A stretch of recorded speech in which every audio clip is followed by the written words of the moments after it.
వారాహి నవరాత్రుల సందర్భంగా 150 మంది ఋత్వికులతో సహస్ర చండీ మహాయాగం సంప్రదించండి.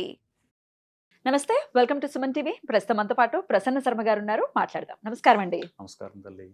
సహస్ర చండీ మహాయాగాన్ని నిర్వహించబోతున్నారు రేపు వారాహి నవరాత్రుల సందర్భంగా జూలై 15వ తారీఖు నుంచి 25వ తారీఖు వరకు.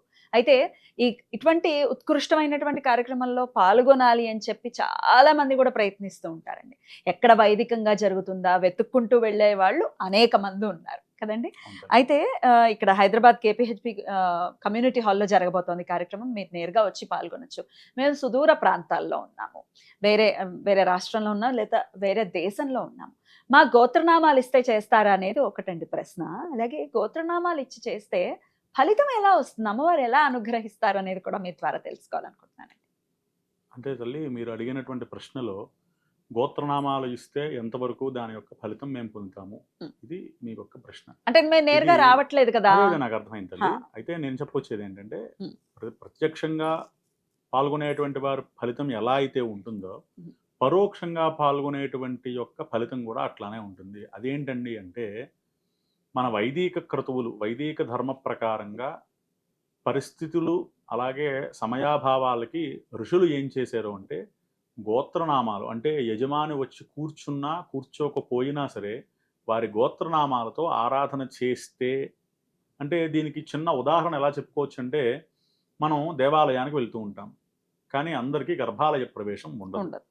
అర్చకులకు ఉంటుంది, లేదా సహచరులైనటువంటి బ్రాహ్మణులకు మాత్రమే గర్భాలయ ప్రవేశం ఉంటుంది. మరి గర్భాలయ ప్రవేశం లేకుండా లోపల అభిషేకం చేసేస్తున్నారు కదా, ఆ ఫలితం ఎలా వస్తుంది అనేటువంటి సంశయం కలిగితే అక్కడ మనకి ఏం చేస్తారు, మన గోత్రనామాలు చెప్పి మనకు సంకల్పం చెప్పించి వారు లోపల అభిషేకం, అర్చన ఇత్యాది క్రతువులు చేస్తూ ఉంటారు. మరి అక్కడ మనకు ఫలితం వస్తుందిగా. అలాగే వైదిక ధర్మంలో ఇది కూడా అలాగే. మన గోత్రనామాలు గనక చెప్పినట్లయితే మనం ఆ గోత్రనామాలు రాయించుకుని ఆ గోత్రనామాలు ఆ సంకల్పంలో ఉచ్చరించినట్లయితే, మీ యొక్క గోత్రనామాలు చెప్పేటప్పుడే మీ కామ్యం, అయ్యా నాకు వివాహం కావాలి, లేదా నాకు సంతానం కావాలి, లేదా నాకు ఉన్న రుణాలు పూర్తి అవ్వాలి, లేదంటే ఐశ్వర్యం కలగాలి, లేదా వారి యొక్క సంకల్పం ఏదైతే ఉంటుందో ఆ సంకల్పం కూడా చెప్పినట్లయితే మాకు మరి సంకల్పం కూడా చదువుతారా అండి? సంకల్పంలో మేము వారి గోత్రనామాలు చెప్పిన తర్వాత ధర్మపత్ని సమేతస్య నామధే గోత్ర నామధేయ ధర్మపత్ని సమేత సహ కుటుంబానాం, మామూలుగా రెగ్యులర్లో ఏం చెప్తాం, ఆయురారోగ్య ఐశ్వర్యాభివృద్ధి అర్థం ఇక్కడికి చెప్పేస్తాం. వారికి ప్రత్యేకమైనటువంటి కామ్యం ఉన్నట్లయితే సంతానార్థం, లేదంటే న్యాయస్థాన దిగ్విజయ సిద్ధి అర్థం, ఇలా ఏ సంకల్పం ఉంటే ఆయా సంకల్పాన్ని వారి గోత్రనామం తర్వాత ఆ సంకల్పం చెప్పడం కూడా జరుగుతుంది. ఓకే, ఇప్పుడు మీ కనిపిస్తున్న నంబర్ కి వాట్సాప్ చేసేయాలి ఉంటుంది. వాట్సాప్ చేయొచ్చు. ఫస్ట్ ఒకసారి నాతో మాట్లాడితే వారి యొక్క పరిస్థితి ఏంటి ఫస్ట్ నేను మాట్లాడతా. సరేనమ్మా, ఇగో ఇలా ఇలా చేసుకుంటే బాగుంటుంది అని నేను చెప్తా. ఎందుకంటే ఇందులో చండీ ఒకటే కాదు, అంతర్గతంగా చాలా మంది దేవతల యొక్క ఆరాధనలు హవనాలు జరుగుతూ ఉంటాయి. ఇందులో వారి సమస్యకి ఎలా పరిష్కారం దొరుకుతుంది అనేటువంటిది నాకు చెప్పినట్లయితే నేను ఆ పరిష్కారాన్ని వారికి చెప్పడం జరుగుతుంది. ఎందులో వారి యొక్క గోత్రనామాలు చెబితే వారికి ఆ ఫలితం కలుగుతుంది అనేది నిర్ణయించడం జరుగుతుంది. మీరు మాట్లాడగలరా? బోల్డ్ అని వస్తాయి. మాట్లాడతాను, ఏం పర్వాలేదు. ఎందుకంటే చేసే సంకల్పమే భక్తుల కోసం. సో ఇది ఏ ఒక్కరు ఇండివిజువల్ గా చేసేది కాదు. కాబట్టి ఎంతమంది అవకాశం ఉంటే అమ్మవారి అనుగ్రహం అంతమందికి నేను ఇవ్వడానికి ప్రయత్నం చేస్తాను. కాని పక్షంలో మీ సమస్య, మీ గోత్రనామాలు ఒక మెసేజ్ చేసేయండి. అంటే ఇంతమందిలో నేను ఒకరితో మాట్లాడుతుంటే ఇంకొకరు చేసినప్పుడు అయ్యో నాది ఎత్తలేదు అని వారు అనుకుంటారు. అదే కాబట్టి ఒక వాట్సాప్ మెసేజ్ ఒకవేళ ప్రయత్నం చేయండి, వీలు చూసుకుని నేనే కాల్ బ్యాక్ చేస్తాను. రింగ్ అయితే మాట్లాడతాను. ఫోన్ అనేది ఎప్పుడైనా ఆల్వేస్ ఇబ్బంది లేదండి, సమయాభావాన్ని బట్టి. అర్ధరాత్రులు చేస్తే నేనేం చేయలేను కానీ. అది తల్లి. ఇప్పుడు విదేశాల్లో ఉన్న వాళ్ళు మరి ఈ గోత్రనామాలు ఇచ్చుకున్నామండి, మేము ఎటువంటి విధి విధానాలని ఈ 10 రోజులు కూడా పాటించాలి అనే ప్రశ్న వస్తుంది. వారు చేయించుకునేటువంటి క్రతువును బట్టి దాన్ని కూడా నిర్దేశించడం జరుగుతుంది. ఒక్కసారి అంటే ఒక పూట ఒక హోమంలో చేసుకుంటే సరిపోతుంది, వారి కామ్యం నెరవేరుతుంది అనుకుంటే ఆ ఒక్క పూట ఆ రోజు నియమాలు చెప్పడం జరుగుతుంది. లేదు 11 రోజులు కూడా మీకు జరగాలి తల్లి, ఎందుకంటే మీ కామ్యం కొంచెం క్లిష్టమైనది, పెద్దది చిన్నది కామ్యం ఉండదండి. క్లిష్టమైనది సాధారణ సులభతరంగా ఉండేటువంటి రెండే ఉంటాయి. పెద్దది చిన్నది భగవంతుడి కామ్యం ఏదైనా ఒకటే. ఆయన వరం అంటూ ఇస్తే అది ఏదైనా జరుగుతుంది. అది సంతానమా, ఐశ్వర్యమా, ఇల్లా, ఇంకోటా ఆయనకి సంబంధం లేదు. ఆయన ఇద్దాము, అది క్లిష్టమైనదా సాధారణమైనదా, క్లిష్టమైనది అనుకుంటే 11 రోజులు చేసుకుంటే మంచిది, లేదా 5 రోజులు చేసుకుంటే మంచిది. వారి యొక్క క్లిష్టతరాన్ని బట్టి దాన్ని చెప్పడం జరుగుతుంది. మ్. అప్పుడు రోజులు పెరిగాయి అంటే వాళ్ళ యొక్క నియమ నిబంధనలు కూడా పెరుగుతాయి. అంటే ఎలా ఉండాలి, అధశయనం, ఏకభుక్తము, బ్రహ్మచర్యము, ఈ 3 నియమావళిగా చెప్పబడి ఉంటాయి. ఇది తల్లి వారి యొక్క నియమాలు. ఆహార నియమాలు ఎలా ఉంటాయండి? ఆహార నియమాలు కూడా ఏంటంటే సాత్విక ఆహారము.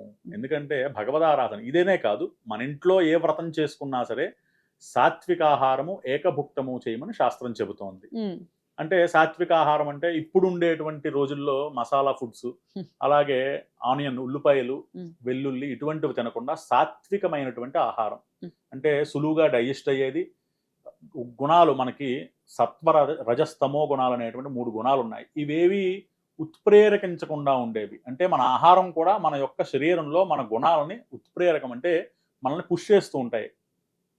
కోపాన్ని కానీ, కామాన్ని కానీ, ఇటువంటి వాటిని ఈ యొక్క పెంపొందిస్తూ ఉంటాయి. కాబట్టి అందుకనే సాత్విక ఆహారము అనేది చెప్పడం జరిగింది. గోత్రనామాలు ఇచ్చుకున్న వాళ్ళు ఇప్పుడు 11 రోజులు చెయ్యండి అన్న ఉద్దేశంతో ఒకవేళ ఇచ్చుకున్నారనుకోండి, ఆడవాళ్ళగా మరి ఇది వాళ్ళ నుంచి వస్తున్న డౌట్ కాబట్టి నేను అడుగుతున్నాను. మేము ఆడవాళ్ళం అండి, మాకు ఋతుక్రమం వచ్చే పరిస్థితి ఉంది, మరి మేము గోత్రనామాలు చదువుతారు, ఏమన్నా దోషమా అని అడుగుతారు. గోత్రనామాలు చదివేటప్పుడు ఋతుక్రమం ఉన్నట్లయితే దాన్ని అభ్యంతరంగానే భావించాలి. ఎందుకు అంటే ఆ సమయంలో వారిపైన గోత్రనామాలు ఎప్పుడైతే చదువుతామో భగవద్ అనుగ్రహం ప్రత్యక్షంగా జరుగుతుంది. ఇది లౌకికంగా మాట్లాడుకుంటే అది చాలా కాంట్రవర్సీ మ్యాటర్. అంటే మేము ప్రోగ్రామ్ కి రావట్లేదు కదండి, మేము ఎక్కడో ఉన్నప్పటికీ కూడా మీ గోత్రనామాలు ఉండవు. అంటే మీ పేరు ఉండదు, మీ భర్త పేరు ఆర్ పిల్లలైతే పిల్లల పేర్లతో చేయడం జరుగుతుంది. అది మెన్షన్ చేయాల్సి ఉంటుంది, చేయాలి. అది నేను మాట్లాడేటప్పుడు అందుకనే నేను మాట్లాడాలి అన్న ఇది, ఎందుకంటే దానికోసమే. ఆ 11 రోజులు, ఎందుకంటే 1 రోజు 2 రోజులు అయితే పర్వాలేదు, 11 రోజులు కాబట్టి కొంచెం అది ఆడవారికి ఇబ్బంది కలిగించేది. ఆ సమయంలో ఆడవారి యొక్క పేరు చెప్పడం మానివేస్తాము. అలాగే వీలైతే మాకు గోత్రం పేరులతో పాటు ఎవరైతే కుటుంబ సభ్యులు ఉన్నారో 3 4 వారి నక్షత్రాలు కూడా ఇచ్చినట్లయితే ఇంకా అధికమైనటువంటి ఫలితాలు కూడా కలుగుతాయి. అద్భుతం. చాలా వైభవపేతంగా జరగబోతున్నటువంటి సహస్ర చండీ యాగంలో మరి మీరు కూడా పాల్గొనాలి అని అనుకుంటే కనుక మేము ప్రత్యక్షంగా రాదలుచుకున్న వాళ్ళు ఖచ్చితంగా రావచ్చు. కేపీహెచ్పి కమ్యూనిటీ హాల్లో హైదరాబాద్లో జరగబోతుంది. సో రావచ్చు. కాదు గోత్రనామాలు ఇవ్వాలి అనుకుంటే ఇప్పుడు వివరంగా చెప్పారు కదా, కనిపిస్తున్నటువంటి నంబర్కి కాంటాక్ట్ చేయండి. చాలా అద్భుతం అండి. నమస్కారం. నమస్కారం.